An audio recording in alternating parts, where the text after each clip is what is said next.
Kumabit dito. Yeah. Tamigi. Yan o. Lapis. Lapis. Tamigi. Yeah. Dito ka na. Ayan o, naglalapit tayo ng ano. Ayan na, natali na rin kay Alex o. Nakahilang dito.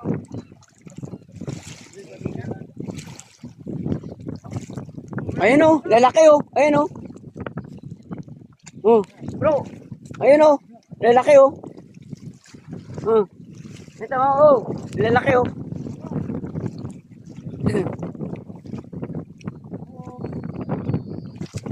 Bro Alex, wala na yung mga pambabad natin.